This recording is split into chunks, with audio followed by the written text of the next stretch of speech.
Il fait 3 degrés à l'extérieur ce jour-là. Donc, par mauvais temps ou en hiver en général, je préfère réellement ne pas m'attarder à l'extérieur. Je ne souhaite pas faire de la peinture de plein air.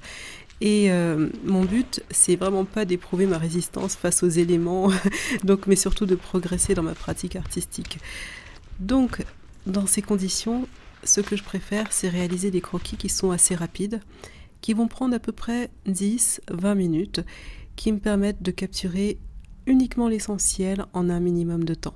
En fait, cet exercice me permet d'éviter de m'appuyer sur une photo qui va altérer les couleurs, qui va altérer les contrastes. Et lorsque viendra le moment de la peinture finale en atelier, j'aurai une idée précise des couleurs que je devrais employer.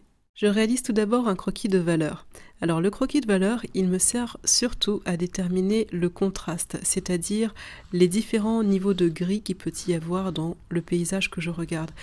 Le paysage, en fait, il y a tellement d'éléments à regarder, l'œil est attiré par tellement de détails que pour moi, j'éprouve vraiment le besoin d'en faire, surtout lorsque je peins à l'aquarelle.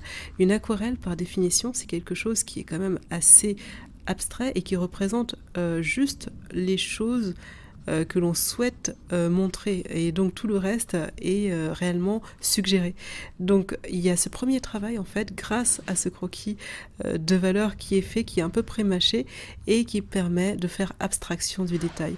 Donc là, ce croquis a pour but tout simplement de m'aider à faire le tri des zones foncées, des zones claires. Donc ça permet également de peindre à l'aquarelle de façon beaucoup plus rapide et beaucoup plus fluide.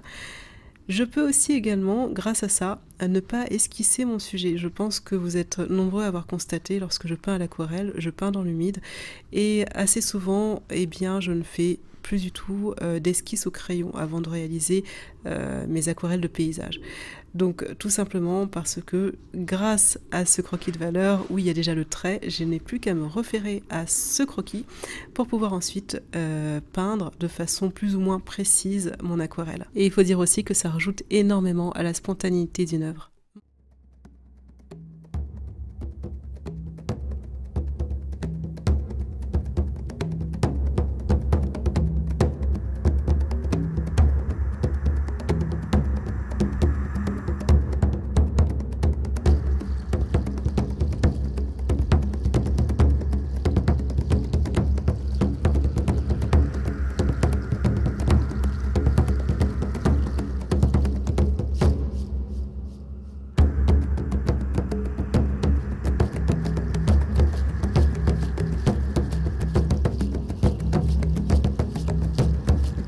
Mon deuxième croquis est un croquis de couleur.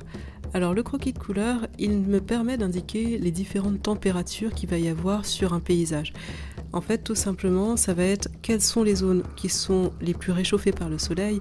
Et lorsque je peindrai, en fait, je ferai en sorte de réserver les couleurs les plus chaudes de ma palette pour les zones qui ont été réchauffées par le soleil et les couleurs les plus froides pour les zones les moins exposées, les plus ombragées.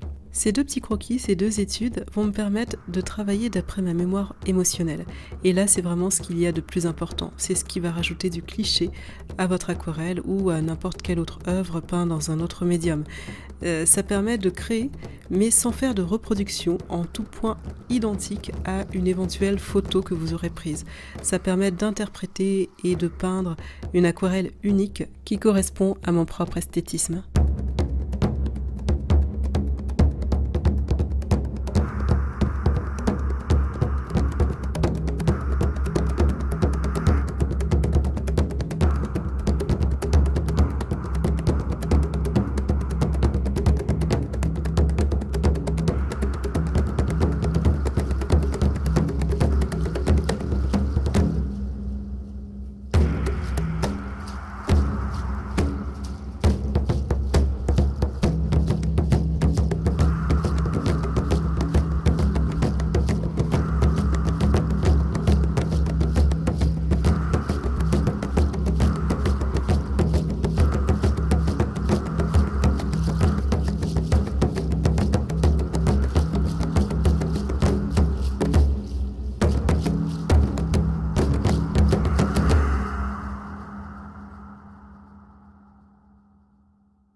Le jour est enfin arrivé où je décide de peindre mon aquarelle.